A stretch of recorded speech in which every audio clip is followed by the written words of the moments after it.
하나님의 말씀은 마가복음 15장 29절에서 32절 말씀입니다. 마가복음 15장 29절에서 32절 말씀입니다. 신약성경 84면입니다. 오늘 말씀은 마가복음 15장 29절에서 32절 말씀입니다. 지나가는 자들은 자기 머리를 흔들며 예수를 모욕하여 이르되 성전을 헐고 살에 짓는다는 자여, 내가 너를 구원하여 십자가에서 내려오라 하고, 그와 같이 대제사장들도 서기관들과 함께 흉하며 서로 말하되, 그가 남은 구원하였으되 자기는 구원할 수 없도다. 이스라엘의 왕 그리스도가 지금 십자가에서 내려와 우리가 보고 믿게 할지어다 하며, 함께 십자가에 못 박힌 자들도 예수를 욕하더라. 아멘. 2021년 마지막 순간입니다. 그러나 늘 놀랍게도 마지막은 새로운 시작에 잇대어 있습니다. 2021년의 끝은 2022년을 시작으로 이어집니다. 그래서 새로운 결심이 필요하지요.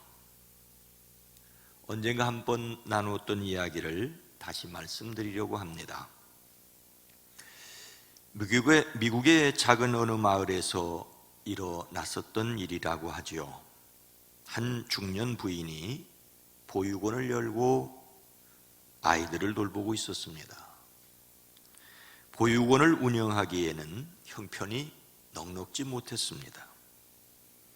그래서 직접 모금함을 목에 걸고 거리에 나가곤 했습니다. 어느 날, 그날은 동전 몇 개만 겨우 모은 채 어두운 거리를 터덜터덜 걷고 있었습니다. 고개를 들어보니 길가에 네온이 환히 비추는 술집이 눈에 띄었습니다. 마지막 희망을 걸고 술집 안으로 들어갔습니다. 한 손님에게 다가가 상냥한 목소리로 아이들을 도와주세요. 작은 정성이라도 아이들에게는 큰 보탬이 됩니다. 그런데 그 손님은 잔뜩 언짢은 표정으로 마시던 맥주잔을 들어 느닷없이 부인의 얼굴에 뿌려버렸습니다. 홀 안에 있던 손님들의 시선이 쏠렸고, 부인은 흐르는 맥주를 닦지도 않은 채 그 손님을 쳐다보았다죠. 무슨 일이 터질 것 같은 긴장감이 돌았습니다. 부인은 치밀어 오르는 분노를 사귀더니 상냥한 미소로 말합니다. 손님께서는 저에게 맥주라도 부어주셨는데 우리 딱한 아이들에게는 무엇을 주시겠습니까? 잠시 침묵이 흘렀습니다. 그때 한 노인 어른이 슬그머니 일어나 지폐를 모금함에 넣고는 나갔습니다. 다른 손님들이 몇몇이 역시 모금함에 돈을 넣었습니다. 난폭했던 그 손님도 부끄러운 표정을 감추지 못한 채 자기 지갑을 그 부인에게 쥐어주며, 부끄럽습니다. 저를 용서해 주십시오. 진심으로 존경합니다. 그 부인이 모욕을 참았던 것은 오직 아이들에 대한 사랑 때문이었습니다. 자신의 감정을 억누른 값진 인내심이 사람들의 마음을 움직였던 것이죠. 자신을 위해서가 아니라 다른 사람들을 위하여 모욕을 참는 것은 위대합니다. 우리는 교회를 위하여, 예수님을 위하여 무엇을 참고 참아왔습니까? 참으로 부끄러운 일만 기억납니다. 그러나 다시 사명을 위하여 참고 견딜 수 있어야 합니다. 오늘날 교회의 위기는 무엇입니까? 예수님께서 십자가에 달리셨을 때에 어떤 일이 있었습니까? 지나가던 자들은 자기 머리를 흔들며 예수를 모욕하여 이르되 아하 성전을 헐고 사흘에 짓는다는 자여 내가 너를 구원하여 십자가에서 내려오라 하고, 지나가던 이들이 예수님을 향하여 십자가에서 내려오라고 하였습니다. 예수님께서 십자가에 달리셨을 때 그 앞을 지나가던 사람들이 머리를 흔들며 예수님을 모욕하여 말하였습니다. 지나가던 사람들은 구경하는 사람들입니다. 그들은 머리를 흔들어 댔습니다. 유대인들에게 머리를 흔든다는 것은 심한 조롱입니다. 그들이 하였던 말은 성전을 허물고 사흘 만에 짓겠다던 사람아, 자기나 구원하여 십자가에서 내려오려무나. 예수님께서 하셨던 말씀을 그들은 심각하게 오해했습니다. 성전된 자신이 죽어 사흘 만에 살아날 것을 말씀하셨습니다. 그들은 예수님께서 하나님의 아들이심을 믿지 않았습니다. 그들은 예수님께서 기적을 일으켜 로마 군대를 몰아내 주기만을 바랬습니다. 이들 중에는 예수님께서 예루살렘에 들어오실 때 환호하던 사람들도 있었을지 모르겠습니다. 그들은 예수님께 한껏 기대를 걸었는데 그 기대가 무너지자 예수님을 모욕하였습니다. 십자가에 달린 예수님의 곁을 지나가던 자들은 예수님께 온갖 욕설과 비방과 희롱의 모욕적인 말을 했습니다. 너 자신을 구원하라, 십자가에서 내려오라고. 십자가를 지지 말라는 말이죠. 십자가에서 내려오실 수도 있으신 예수님께서 고통을 견디셔야 했다는 것은 엄청난 유혹이었습니다. 또 사람들은 십자가에 예수님께 뭐라고 말했습니까? 그와 같이 대제사장들도 서기관들과 함께 희롱하며 서로 말하되 그가 남은 구원하였을 때 자기는 구원할 수 없도다. 이스라엘의 왕 그리스도가 지금 십자가에서 내려와 우리가 보고 믿게 할지어다 하며, 대제사장들은 제사장의 우두머리로 제사장의 직무를 감당할 뿐만 아니라 1년에 한 번 대속죄일에 지성소 안에 들어가 하나님을 면전에서 뵈는 특권을 가졌다라고 그들은 생각을 하고 있었습니다. 자신과 백성들의 죄를 대속하는 제사를 드렸습니다. 유대인 최고 의결기관인 산헤드린 의회의 의장직을, 국회의장직을 수행했습니다. 아론의 후손만이 대제사장이 될 수 있었습니다. 서기관들은 모세의 율법을 해석하는 사람들입니다. 어떤 사건이 일어났을 때 율법에 비추어 검토하고 조언하는 사람들입니다.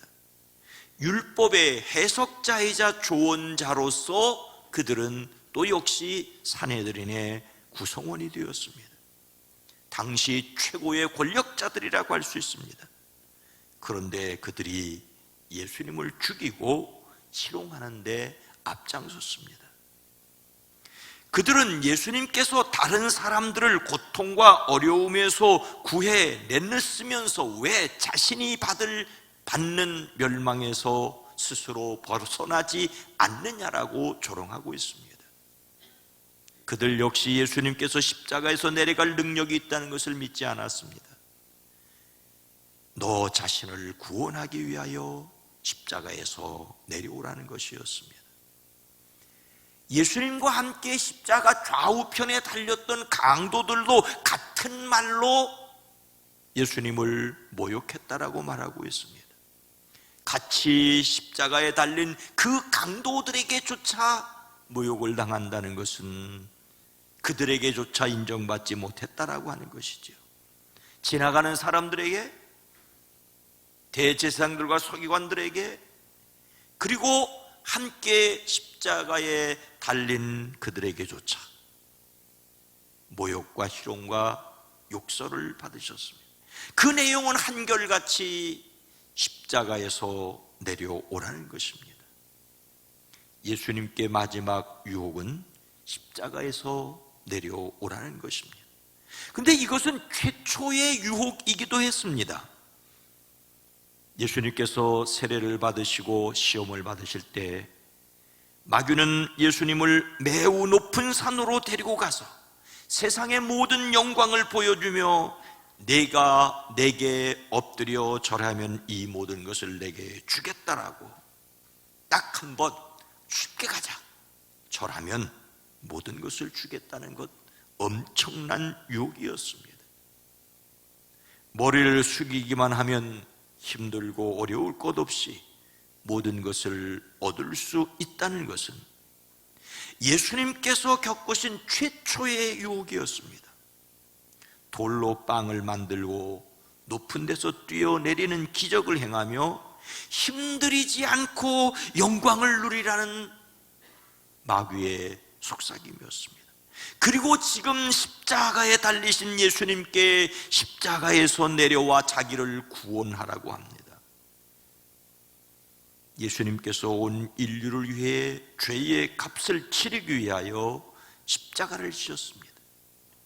죄 없으신 분이 죄인을 대신하여 고난을 겪으셨습니다. 총독 빌라도는 예수님께 죽일 죄가 없다는 것을 알면서도 소리 지르는 사람들을 만족시키기 위하여 십자가에 돌아가시게 하였습니다. 죄 없으신 분이 죄인을 대신하셨습니다. 십자가의 속죄를 사람들은 몰랐지만 사탄은 알고 있었습니다. 그래서 어떻게 해서든지 예수님께서 십자가의 구원 사역을 완수하지 못하도록 회방하려고 하였습니다. 이때 예수님께서 십자가에서 내려오셨다면 인간 구원은 어떻게 되었을까요? 자기를 구원하라는 말에 속아서 사명을 포기하셨다면 어떻게 되었을까요?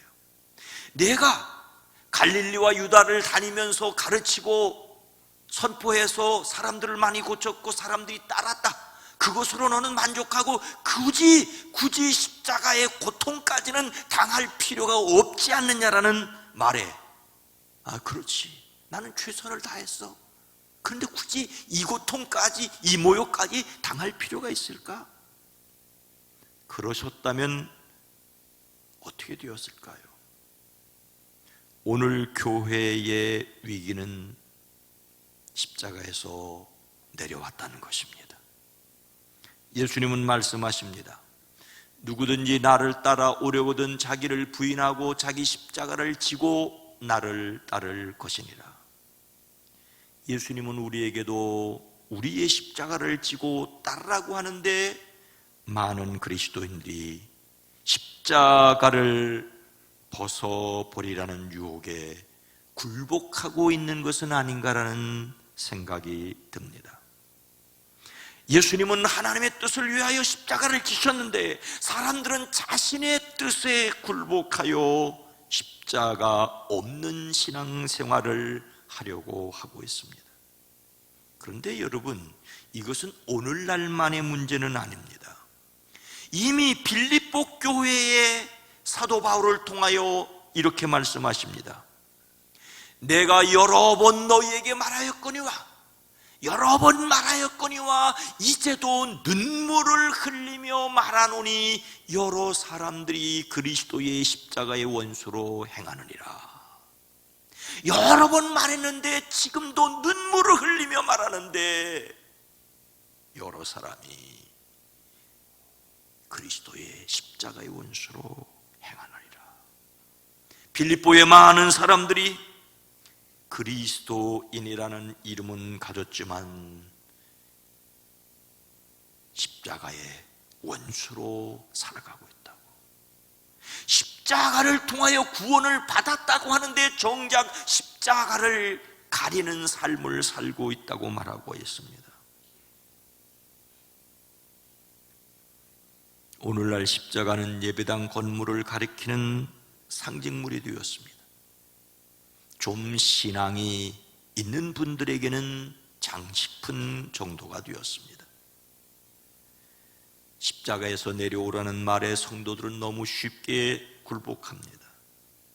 십자가 없이 구원이 없다는 믿음을 포기하였습니다. 그러니 그 십자가를 자랑할 수는 없지요. 오늘 교회는 사람들의 모욕과 희롱과 욕을 듣고 있습니다. 왜 그렇게 편협하냐고, 무슨 벌레나 혐오스러운 물건 취급을 하려고 합니다. 코로나19 상황에서 더욱 심해진 현상입니다. 꼭 그렇게 살아야 하느냐고, 이렇게 모여야 하느냐라고, 이 모든 것을 단 한마디로 표현하자면 십자가에서 내려오라는 것입니다. 아니, 이미 십자가에서 내려와 딴 길을 걷고 있는 교회인지도 모르겠다는 생각이 들곤 합니다. 교회가 무슨 힘이 있는 기관처럼 행세를 하려고 합니다. 세상이 교회를 대우해 주지 않는다고 섭섭하게 생각합니다. 선거철이 되면은 출마한 사람들이 와서 굽신거릴 때에 대단한 것처럼 생각을 합니다. 교회를 모욕하고 하는데 실망하여 그리스도인이라는 것을 감추려고 합니다. 십자가에서 내려오겠다는 것입니다. 그냥 좀 고상하고 우아한 종교인으로 남겠다고 합니다. 그리스도인들이 더 바른 길을, 바른 삶을 살아야 할 것은 사실입니다. 교회가 세상의 소금과 빛이 되어야 합니다. 그러나 분명히 기억해야 합니다.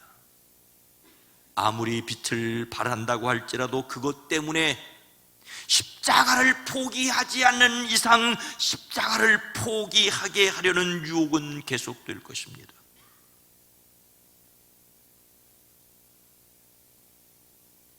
십자가에서 내려오라는 유혹은 계속될 것입니다.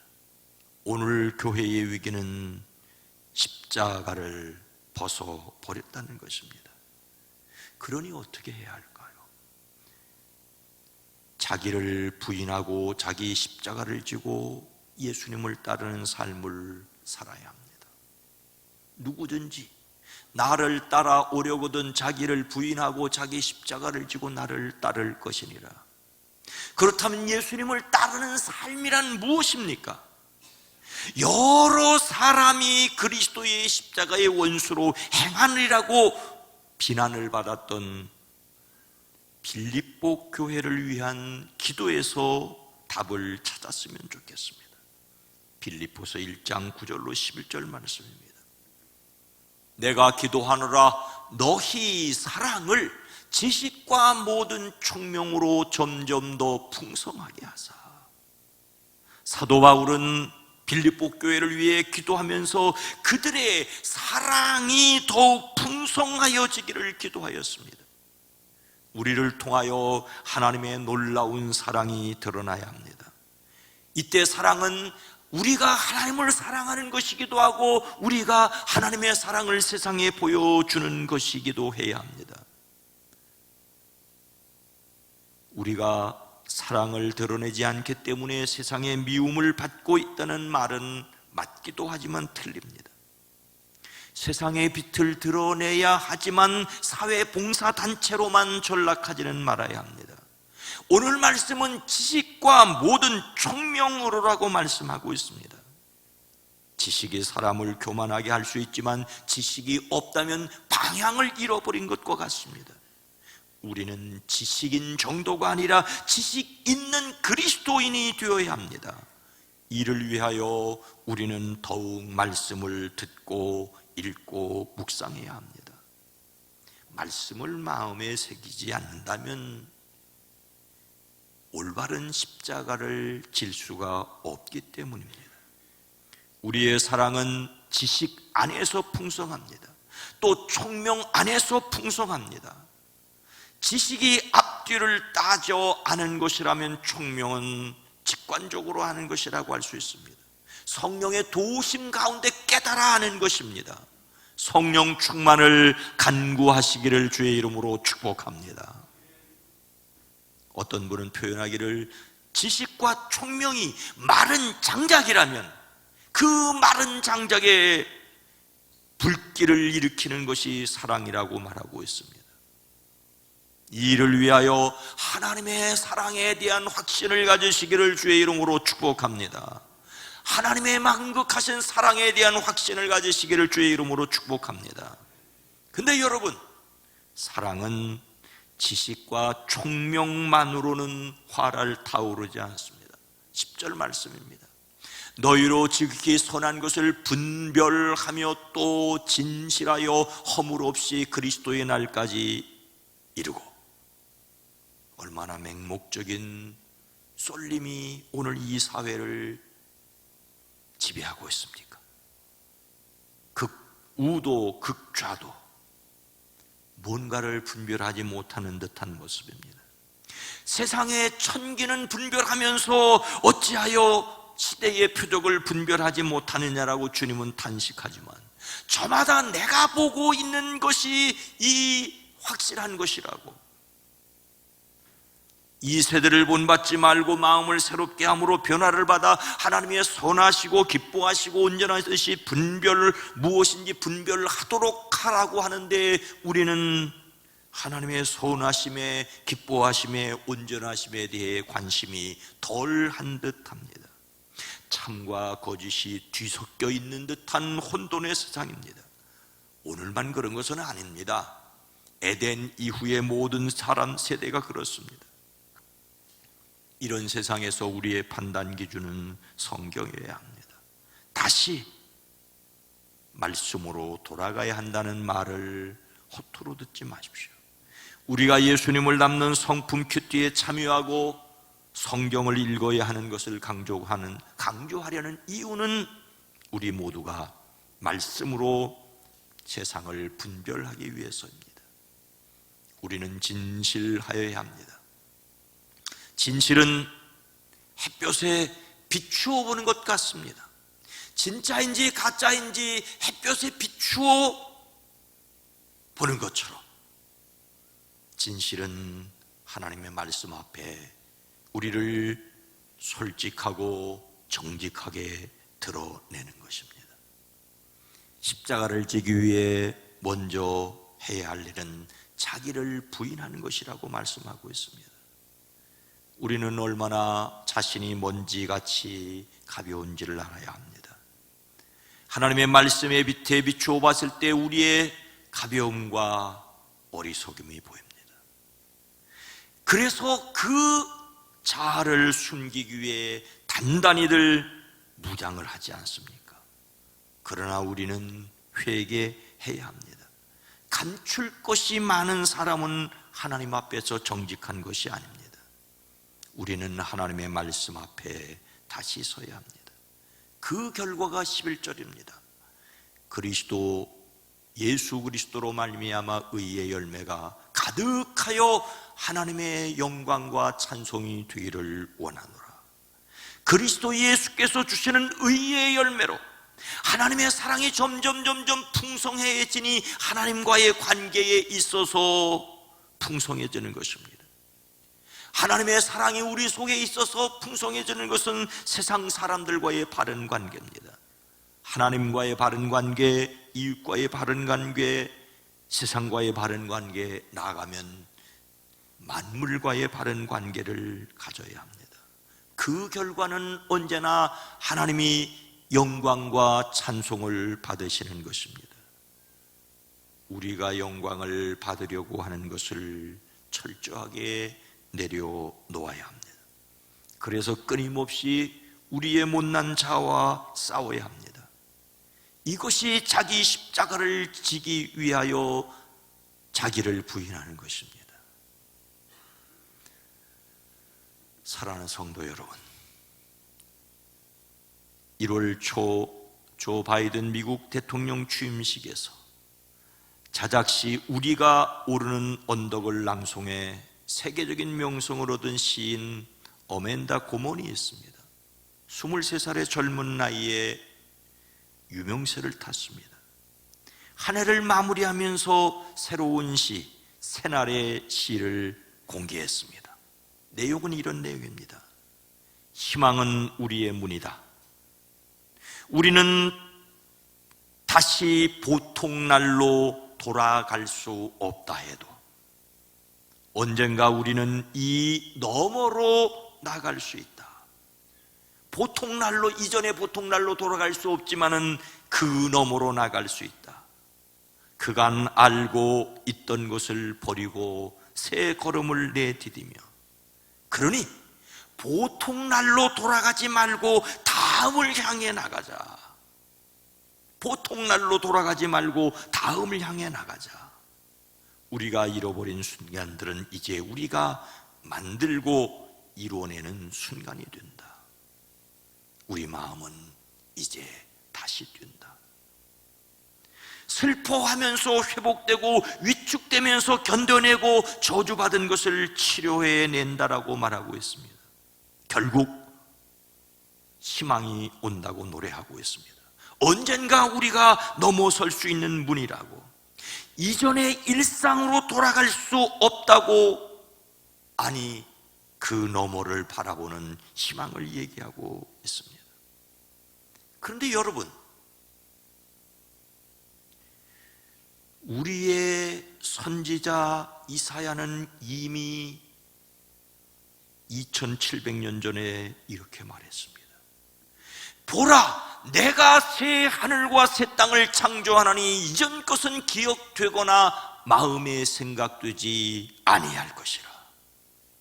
하나님께서는 사도 바울을 통하여 가장 문제가 많은 심각한 교회였더라고 평가받는 고린도 교회에 이렇게 선포하게 하셨습니다. 그런즉 누구든지 그리스도 안에 있으면 새로운 피조물이라, 이전 것은 지나갔으니 보라 새 것이 되었도다.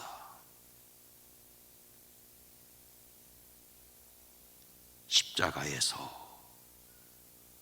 내려오라고. 그러나 주님은 십자가에서 내려오실 수 없었습니다. 우리에게 십자가를 벗어버리라고 세상은 유혹하지만 벗어버릴 수도 없습니다. 십자가를 지신 주님이 우리를 붙들고 계시기 때문입니다.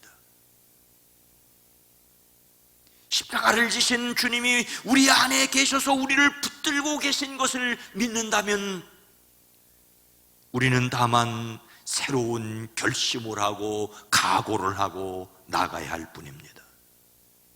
2022년 똑같은 시간이 주어졌습니다. 2021년과 다른 한 해를 살 수 있는 방법은 성령 안에서 마음을 새롭게 하시는 것입니다. 이미 그리스도 안에서 이루어 주신 것에 대한 믿음이 저와 여러분에게 넘치시기를 주의 이름으로 축복합니다. 그래서 2021년은 지나갔으니 보라 2022년 새 것이 왔도다라고 선언하는 사람들이 되기를 주의 이름으로 축복합니다.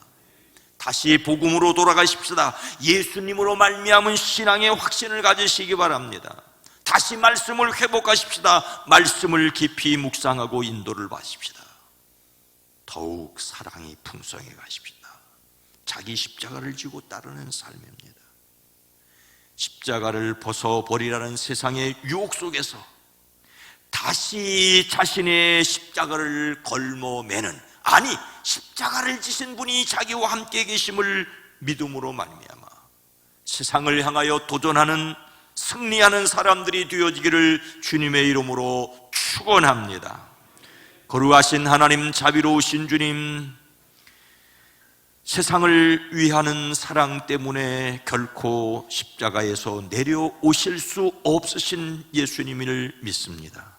그리고 그 예수님께서 지금 우리를 붙들고 계시기에 또한 우리의 십자가를 포기할 수 없습니다. 다만 그 십자가를 믿기에 나를 부인하고 우리에게 맡겨진 사명에 최선을 다하여 달려가며 예수님을 따르게 하옵소서. 실수했고 연약했고 어리석었고 둔탁했던 것을 다시 접어주시고 내가 너와 함께 가자꾸나, 나의 멍에를, 나의 십자가를 너도 함께 지고 가자꾸나 말씀하실 때 주님이 함께 계심을 믿음으로 말미암아 강하게 하시고 담대하게 하옵소서. 예수님의 이름으로 간절히 기도드리옵나이다. 아멘.